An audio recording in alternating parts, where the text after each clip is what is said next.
Caros irmãos e irmãs conferencistas, minhas palavras iniciais são de profunda gratidão à Federação Espírita do Paraná por essa oportunidade de valiosa que me foi concedida, não somente de conhecer pela primeira vez a Conferência Estadual Espírita no Paraná, como também poder contribuir com essa modesta apresentação que faremos nessa tarde. Chamando já a nossa apresentação do slide.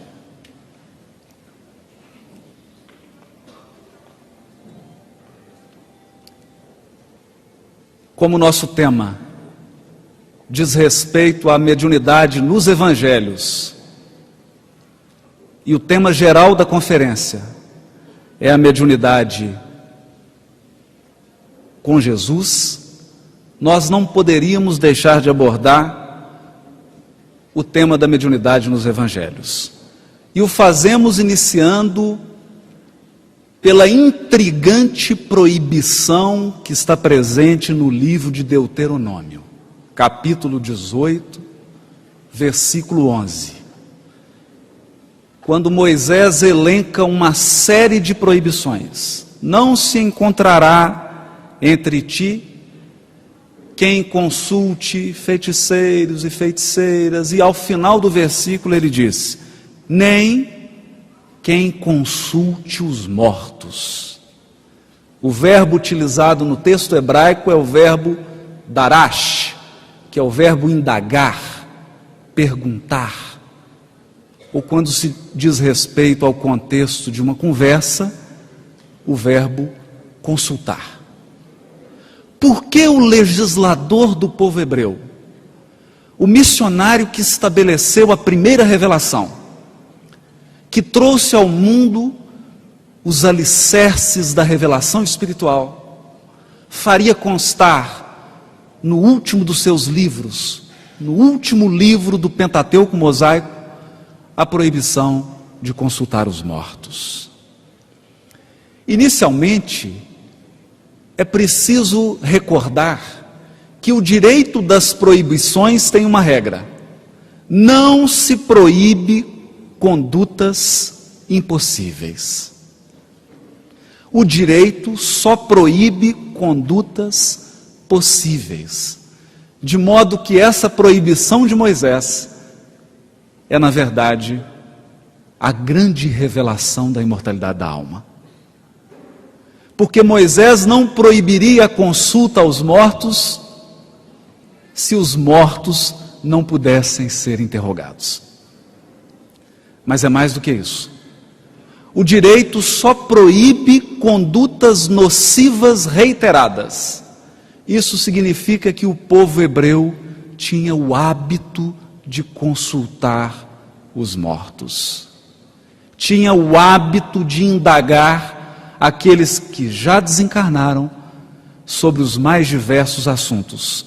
Talvez hábito adquirido pela sua passagem no Egito, na Suméria, em outros povos do Oriente. É aqui então, cientes de que somente se proíbe aquilo que é possível, que nós encontramos o primeiro marco da revelação do Velho Testamento da imortalidade da alma. Não se deve consultar os mortos. Mas por quê? Por que Moisés proibiu? É preciso recordar que cada estágio da evolução humana exige um missionário, um tarefeiro com características próprias. Na época de Moisés, vamos encontrar a humanidade no estágio de infância espiritual, exigindo um legislador severo, disciplinador, duro, que oferecesse uma série de proibições. Assim como a usura da Idade Média pediu um Francisco de Assis, assim como o intelectualismo do século XIX pediu alguém do porte de Allan Kardec, aquele tempo de infância espiritual, pediu alguém como Moisés.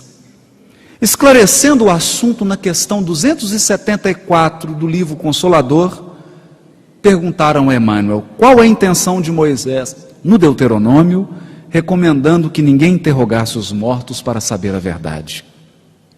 E Emmanuel responde: antes de tudo, faz-se preciso considerar que a afirmativa tem sido objeto injusto de largas discussões por parte dos adversários da nova revelação.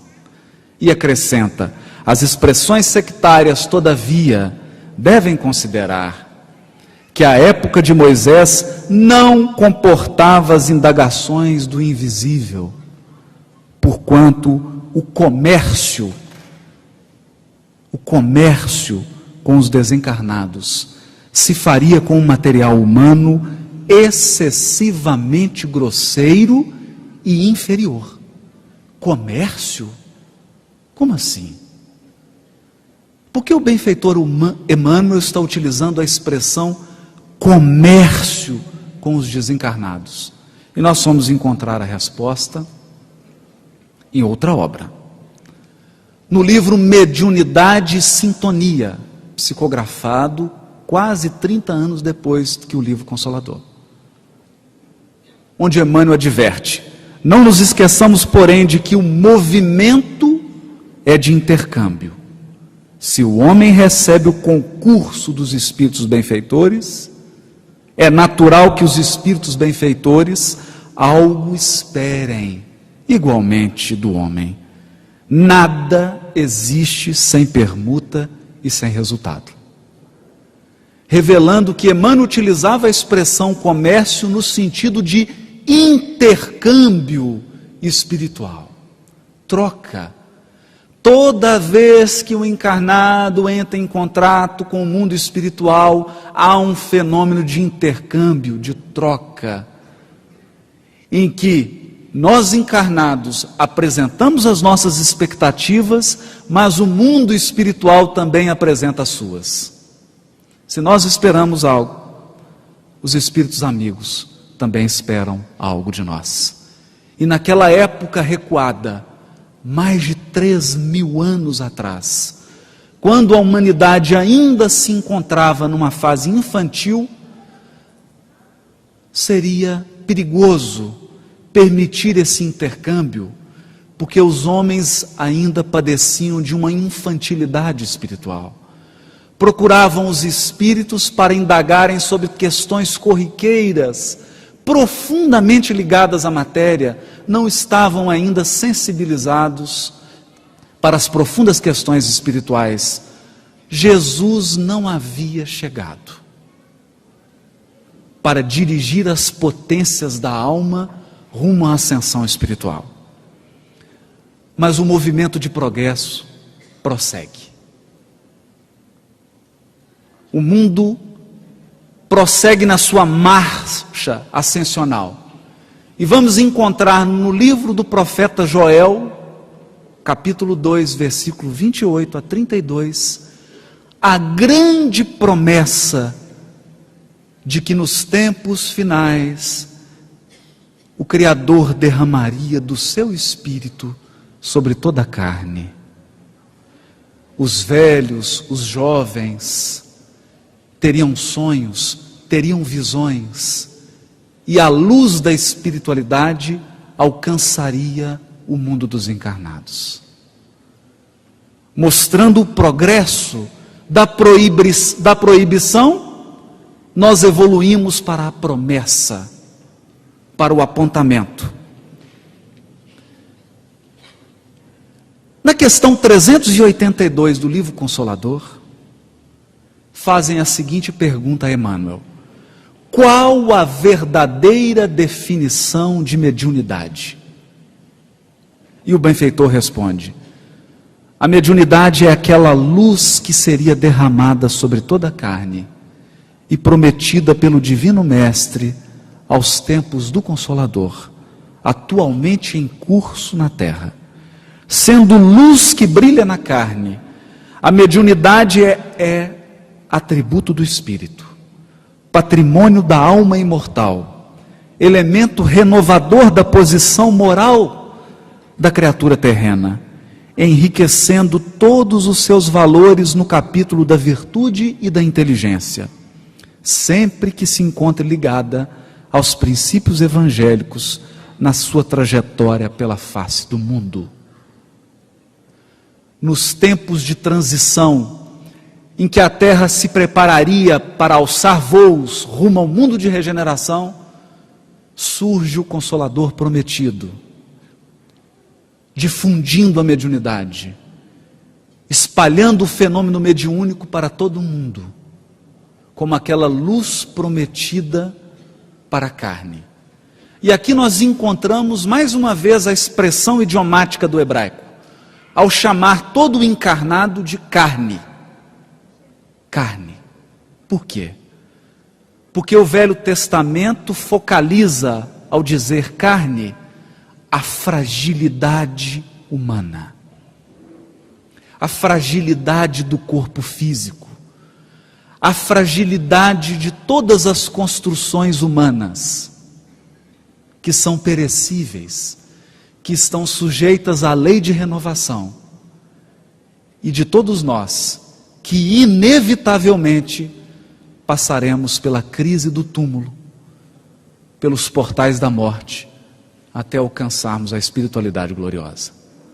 A mediunidade é essa fresta de luz que se abre, essa porta de esperança para toda a humanidade. E não haveria construção da ética, da educação e da própria espiritualidade, se não fosse a mediunidade, que nos garantisse a certeza da imortalidade da alma.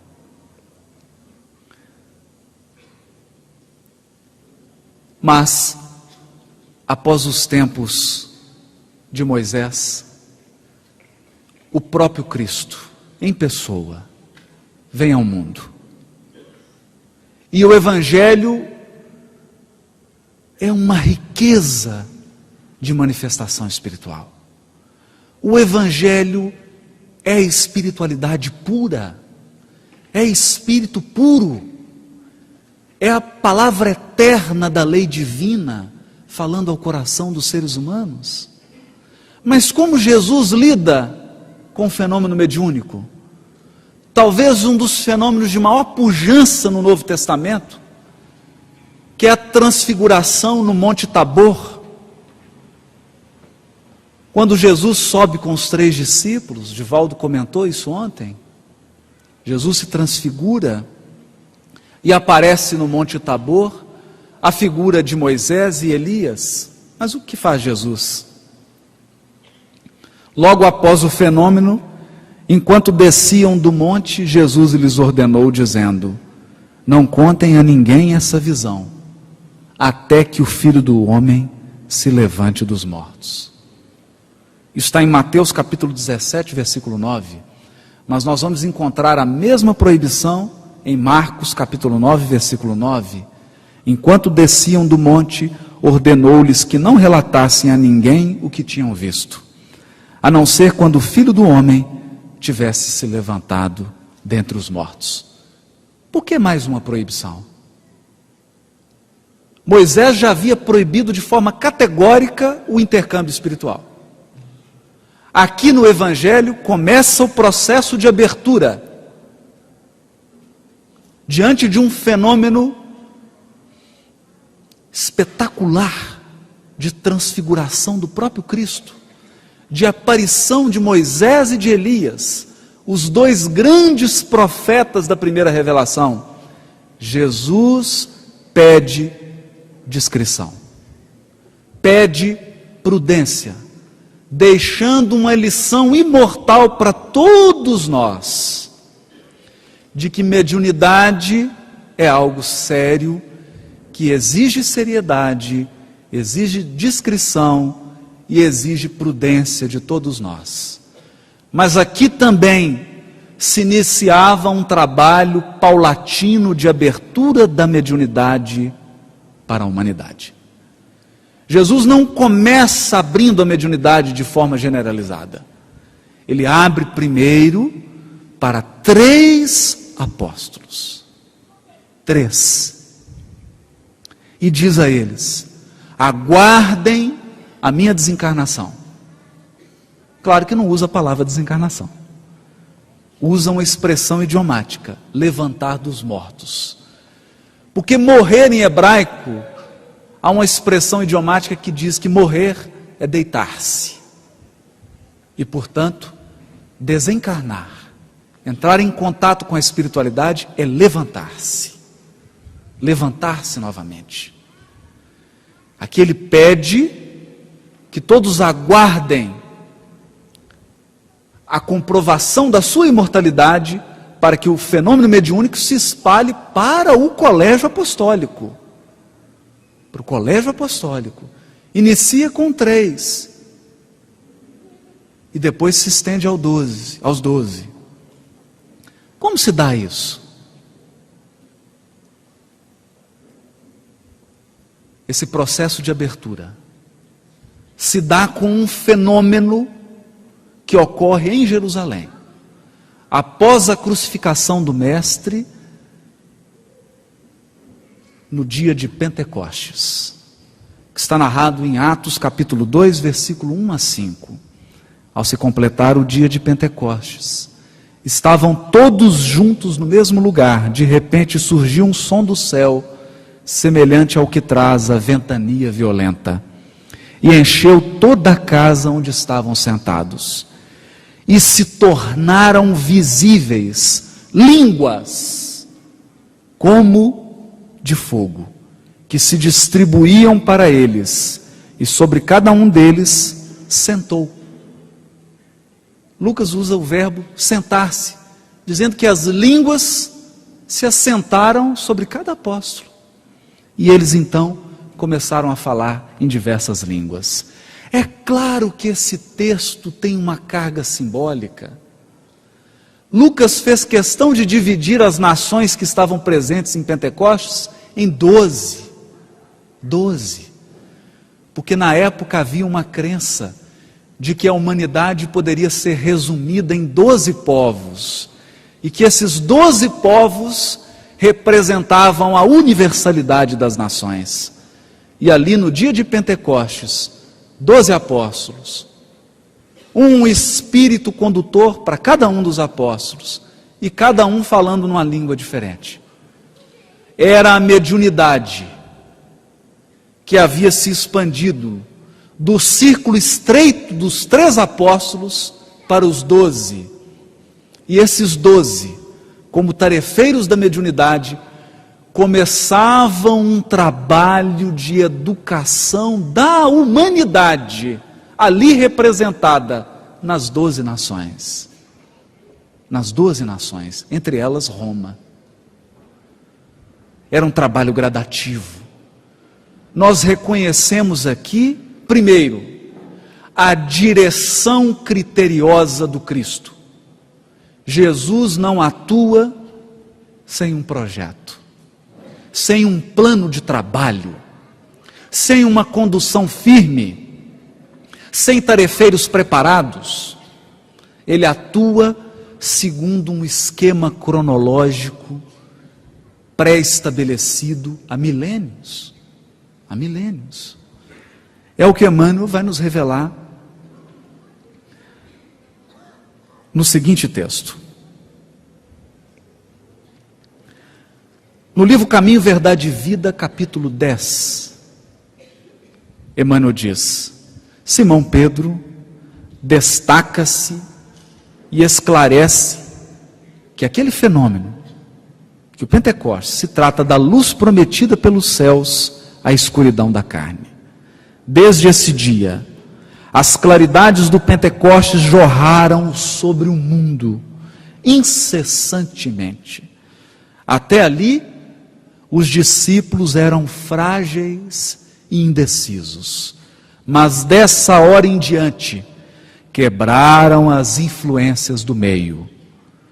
O poder de Jesus se lhes comunicara às energias reduzidas. Estabelecera-se a era da mediunidade, alicerce de todas as realizações do cristianismo através dos séculos. É sobre a mediunidade, gloriosa luz dos céus oferecidas às criaturas no Pentecostes, que se edificam as construções espirituais de todas as comunidades sinceras da doutrina do Cristo. E é ainda ela que, dilatada dos apóstolos ao círculo de todos os homens, ressurge no espiritismo cristão como a alma imortal do cristianismo redivivo. É preciso frisar que até Pentecostes nós vamos encontrar Simão Pedro que nega, vamos encontrar apóstolos que fogem, vamos encontrar seguidores indecisos, inseguros, tristes, abatidos com o fenômeno da crucificação. Mas do Pentecostes em diante, Jesus comunica o poder do seu Espírito, convoca falanges de espíritos que dirigem o orbe, e essas energias espirituais são comunicadas aos apóstolos. Daquele momento em diante, nós vamos encontrar homens e mulheres que vão entrar nas arenas do circo romano, vão enfrentar leões, vão assistir aos seus filhos e filhas sendo assassinados, vão doar a sua vida sem medo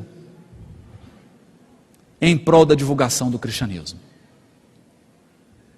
É o fenômeno da mediunidade que nos torna espiritualizados e, portanto, potencializa as nossas forças, nos torna capazes de enfrentar todas as dificuldades, porque todos nós aqui sabemos que a imortalidade da alma é a nossa dádiva divina.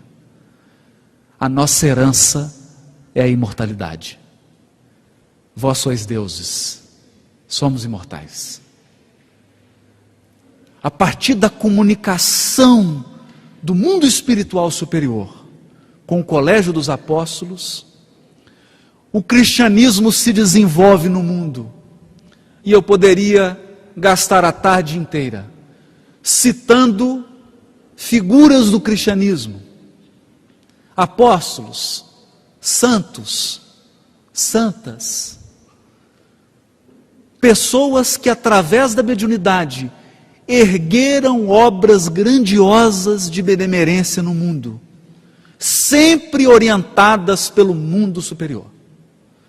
E o que seria de nós, e o que seriam das organizações espíritas, não fosse o amparo, a proteção e a orientação do mundo espiritual?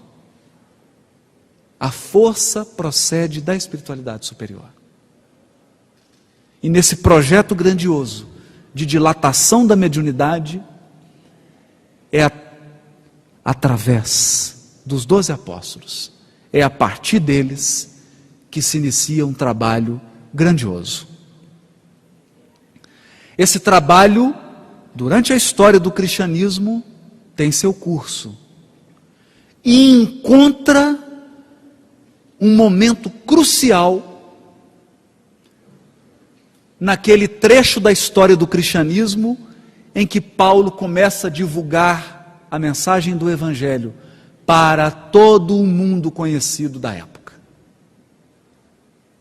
Ele fazia viagens, andava a pé, divulgava o Evangelho, mas chegou um momento em que ele se sentiu incapaz de atender a todas as comunidades. Os grupos cresciam, as dificuldades de cada grupo aumentavam, as dúvidas se multiplicavam.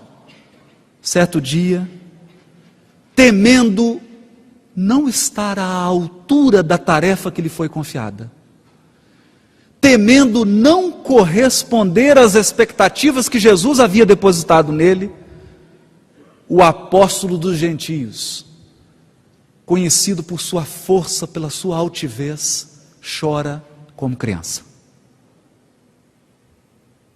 mergulha num pranto copioso. Nesse momento, aparece na igreja de Corinto a figura de Jesus.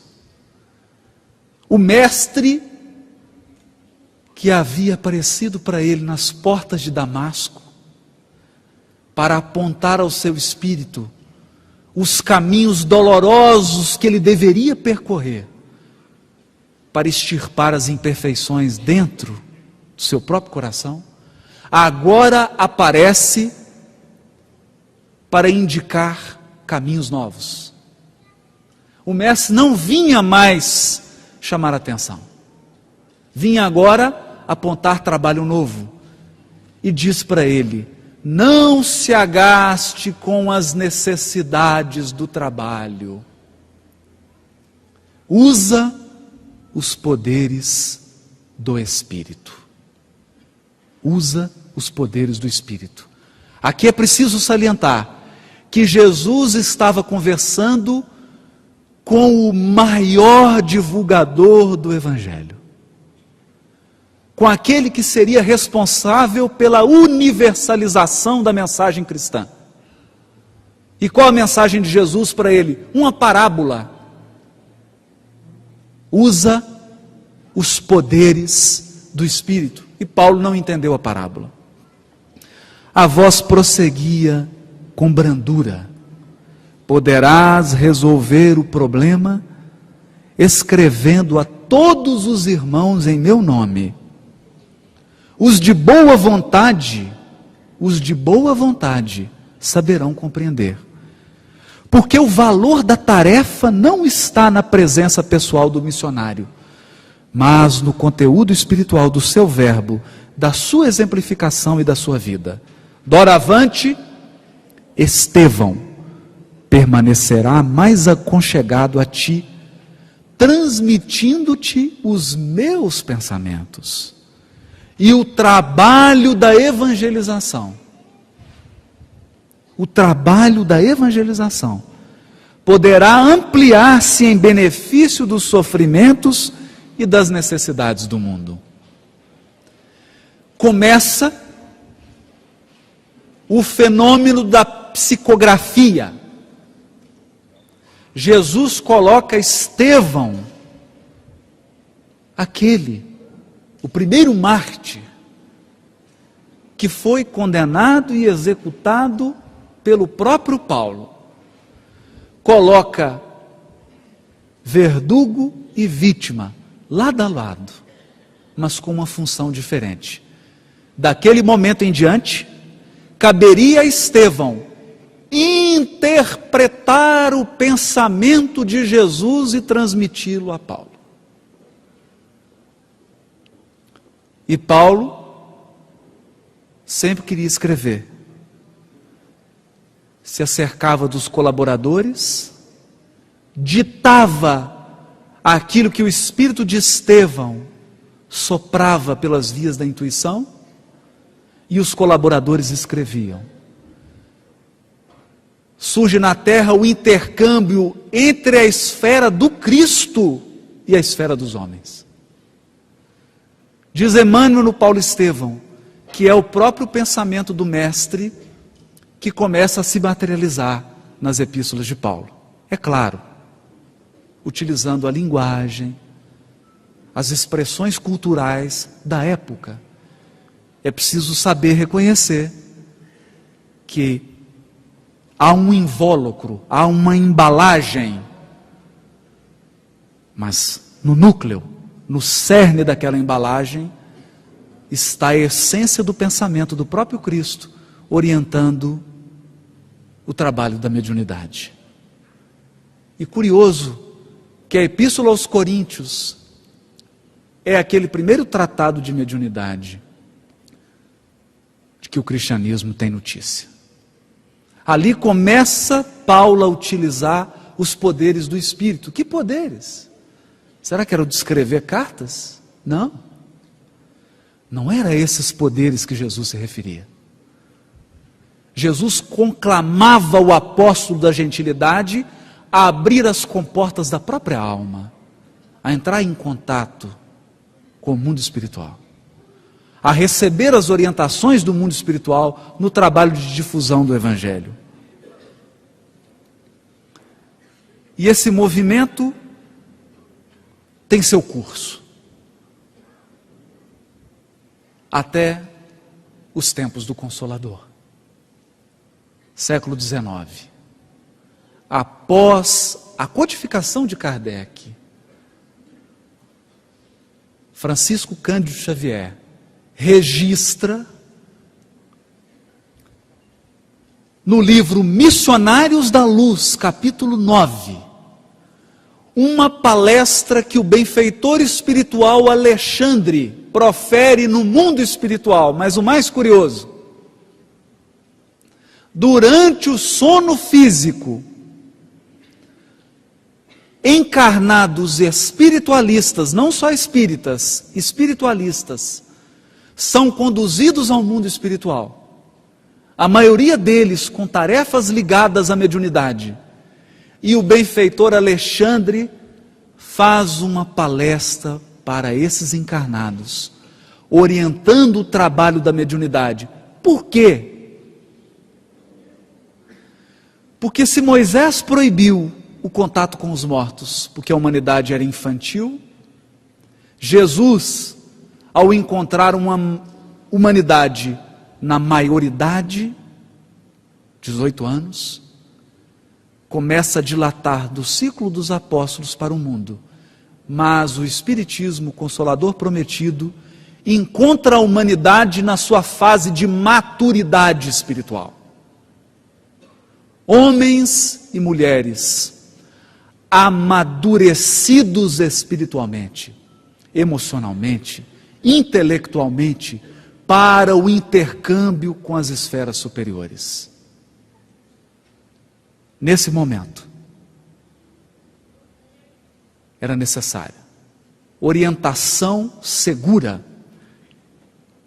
E o que adverte o benfeitor Alexandre? Ele diz assim: a possibilidade de comerciar. Usa mais uma vez a palavra comércio, que Emmanuel utiliza no livro Consolador.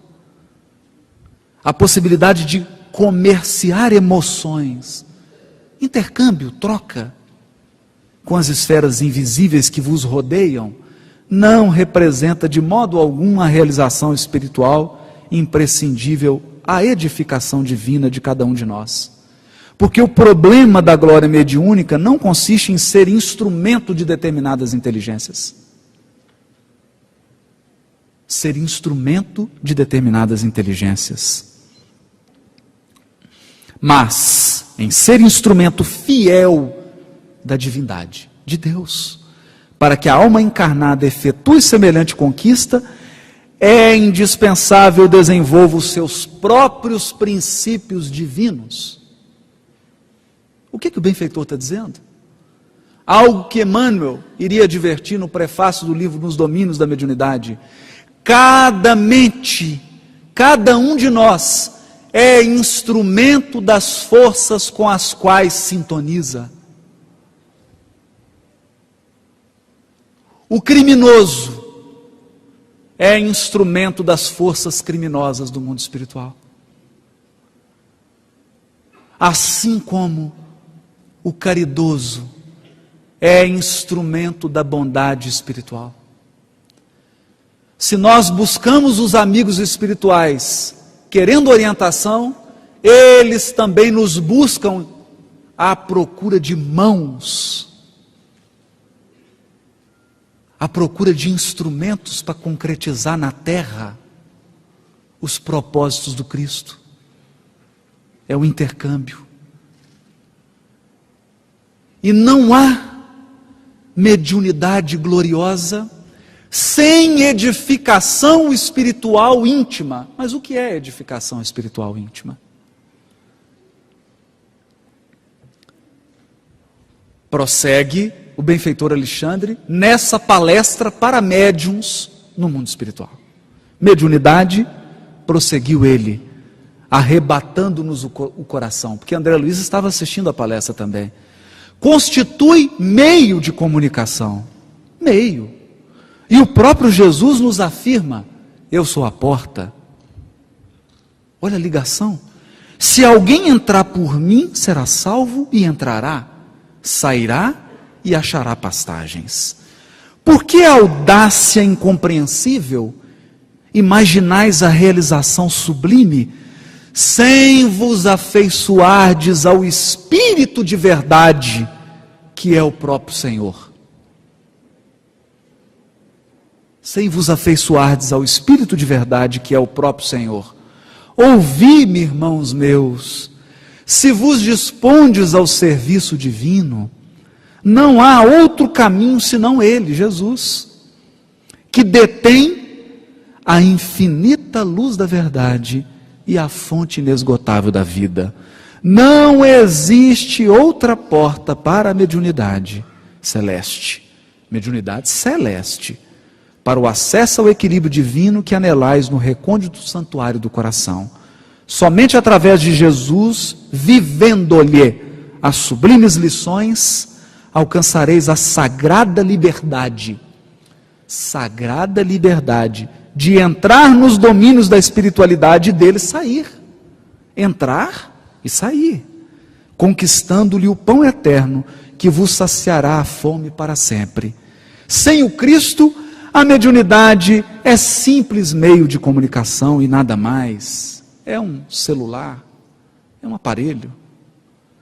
Mera possibilidade de informação como tantas outras, da qual poderão assenhorear-se também os interessados em perturbações, multiplicando presas infelizes. Lembrai-vos, contudo, de que a lei divina jamais endossou o cativeiro e nunca sancionou a escravidão.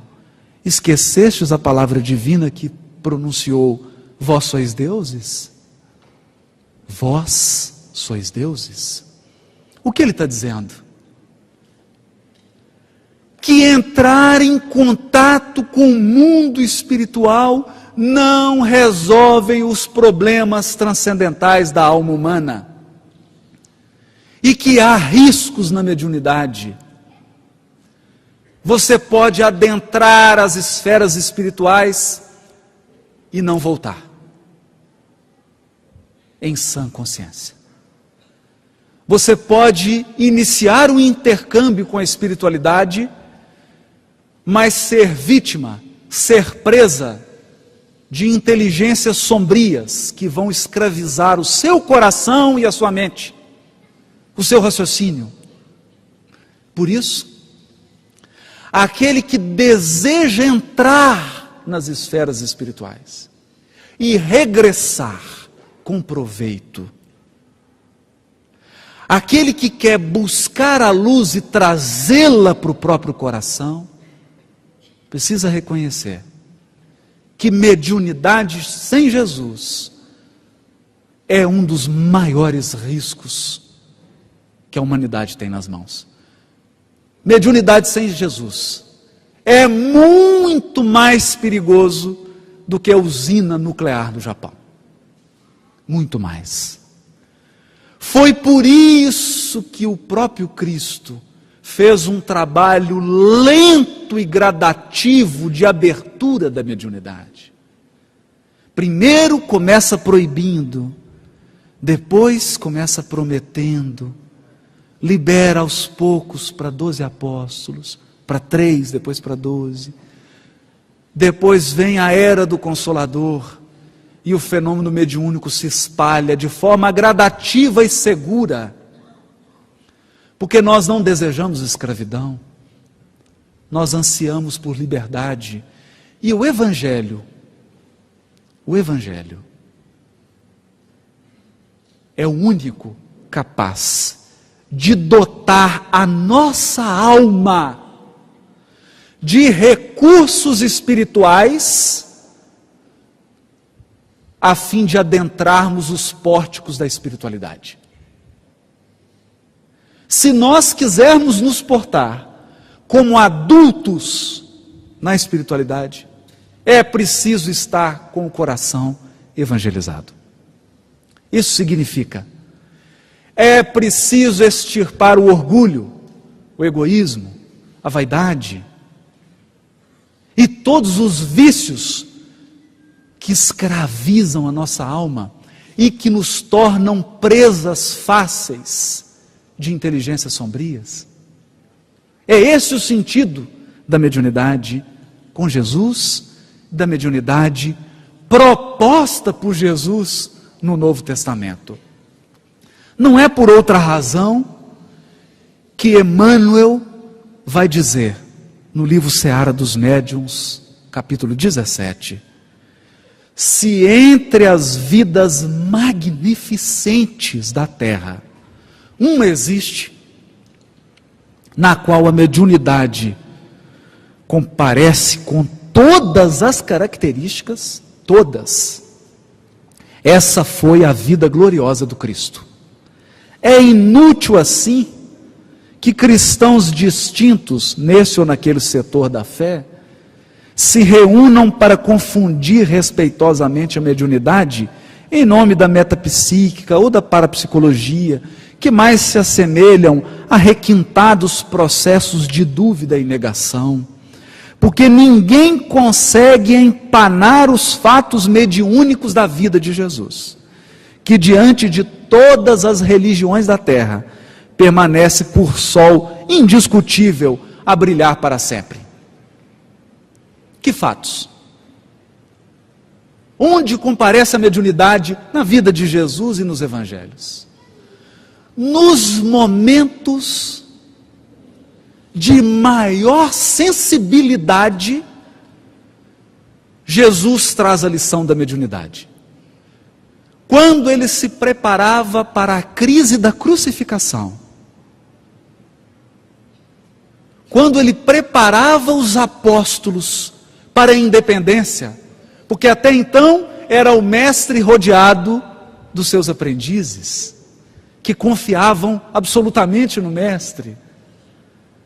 Mas naquele momento, eles iriam ser preparados para darem os passos sozinhos, para assumirem responsabilidades. O que faz Jesus?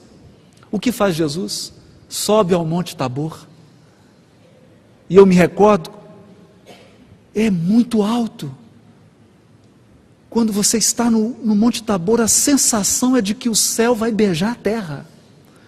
Você consegue enxergar toda a terra de Israel, a Galileia, Nazaré, Samaria.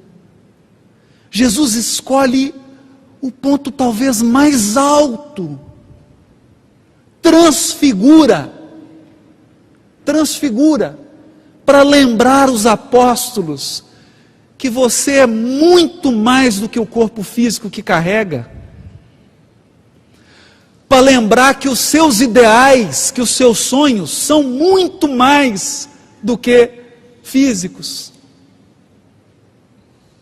que as promessas do Mestre e do Criador para nós vão muito além de bens materiais perecíveis. Nós somos espíritos imortais e temos a felicidade espiritual sem mescla nos aguardando. E nesse momento da transfiguração, antes do pranto, Jesus lembra da consolação. E quem aparece para fazer coro a esse momento glorioso de espiritualidade no Novo Testamento? Ele, Moisés, o próprio, o legislador do povo hebreu, e Elias, João Batista, que acabara de ser decapitado, o precursor do cristianismo, que acabara de ser assassinado, comparece naquele banquete divino, para dizer aos companheiros, aos apóstolos, que nenhum de nós está abandonado. Que a espiritualidade superior, muitas vezes, nos carrega nos braços. Que cada um de nós aqui presente, possui suas relações afetivas no mundo espiritual.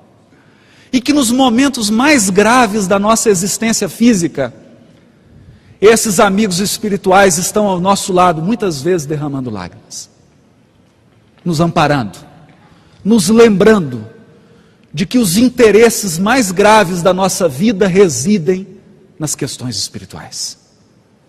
Nos lembrando de que somos espíritos vestidos de corpo. Ou como diz o livro Paulo Estevão, aquele senhor disse para Gamaliel: somos deuses, mas sinto que somos um raio de luz projetado sobre um monte de pó, que é a realidade física, que são as limitações da carne. Por isso que espírito é luz, carne é pó. E nesse momento da transfiguração, vem dar as mãos ao Cristo, vem estender os braços a Jesus, Moisés e Elias, o precursor, João Batista, em espírito. Após aquele momento, os apóstolos ficam tão encantados que queriam conservar aquele momento, queriam que aquele momento nunca mais acabasse, e propõem a construção de tendas. Vamos morar aqui, vamos ficar aqui, não vamos sair. Mas não é assim. Jesus desce, dá o testemunho da cruz, todos fogem, mesmo os apóstolos que presenciaram a crucificação. 2 deles fugiram. Pedro negou. E João fica diante da cruz, ao lado de Maria, perplexo. Qual o futuro do Evangelho se o Mestre está sendo crucificado? Maria, tentando entender com seu coração de mãe, por que seu filho havia sido crucificado. E o que faz Jesus? Logo após a crucificação, na primeira oportunidade que tem de revelar a imortalidade da alma, o que ele faz? Aparece primeiramente para Maria Madalena, aquela que havia vencido as maiores dificuldades morais para seguir Jesus, aquela que havia feito o maior esforço de transformação, porque ela era vítima de 7 obsessores, ela era escrava de 7 inteligências perversas, mas conseguiu superar essa escravidão, conseguiu fazer a transformação moral e transformar-se em seguidora de Jesus. E para presenteá-la, antes de aparecer para a própria mãe, Jesus aparece para Maria Madalena, dizendo para cada um de nós que o prêmio pela evangelização da nossa própria alma é a abertura dos portões da espiritualidade superior. É a entrada nessa luz imperecível do Espírito imortal. Todo o nosso esforço de renovação moral, de renovação íntima, será recompensado pelo próprio governador do orbe, com a sua assistência amorosa. E é o que eu gostaria de destacar nessa tarde, que a mediunidade no Evangelho, nos Evangelhos, no Novo Testamento e no próprio cristianismo, é a verdadeira mediunidade que nos torna livres, que nos conscientiza da nossa imortalidade, dos nossos potenciais espirituais e que nos coloca em contato com o Pai das luzes, com o Criador eterno, que tem as mãos cheias de dádivas para o nosso coração. Muito obrigado. Boa tarde para todos.